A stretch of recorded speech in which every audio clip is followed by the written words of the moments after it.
क्या, श्री सुखदेव जी कहते हैं, हे राजन परीक्षित, पवन रेखा जो थी सहेलियों को साथ में लेकर के गई है, आंधी बड़ी तेजी से आई है और वो आंधी ऐसी आई सहेली का से पवन रेखा का बिछुड़न हो गया। कहते हैं ना कि समय बुरा आता है तो भी पता नहीं चलता है और अच्छा आता है तो भी पता नहीं चलता है।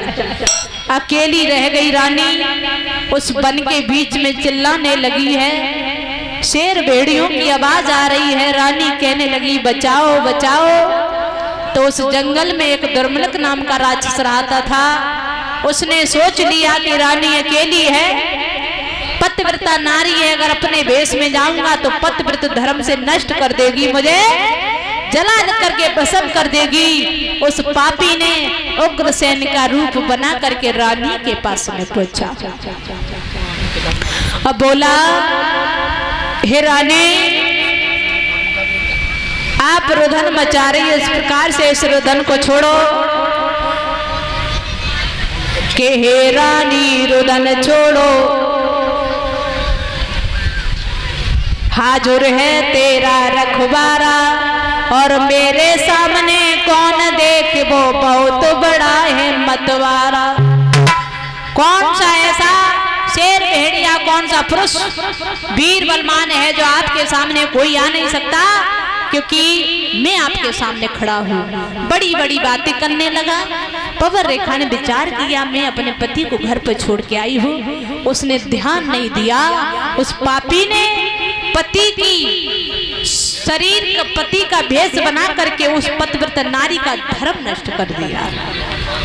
तो दादा जैसे ही वो अपने रूप में आया तो रानी क्रोध के आवेश में कहने लगी, पापी, तूने मेरे पतिव्रत धर्म को नष्ट किया है, मैं तुझे जला करके भस्म कर दूंगी। और रोने लगी रानी, चीखने लगी, धाड़ मारने लगी, कहने लगी सबसे बड़ा पत्नी के पास में यही होता है, वो भी तूने मेरा नष्ट कर दिया, अब मैं जीने के लायक नहीं हूं। रो करके बोली है, अरे तेरो हुई है सत्यानाश, अधर्मी धर्म बिगाड़ो।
भैया रोती रही, लेकिन उसने द्रमलक नाम के राक्षस ने जवाब दिया, तो चिंता मत करो रानी।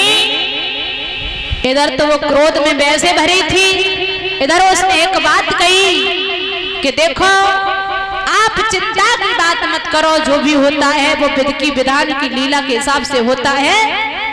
मैं आपको एक बात बता दूं कि मैंने जो आपका बालक होगा ऐसा बालक होगा उसके लिए ऋषि मुनि बड़े बड़े तपस्वी थक जाएंगे, सभी का अपमान करेगा, लेकिन उसको मारने के लिए साक्षात भगवान आएंगे। कहने लगा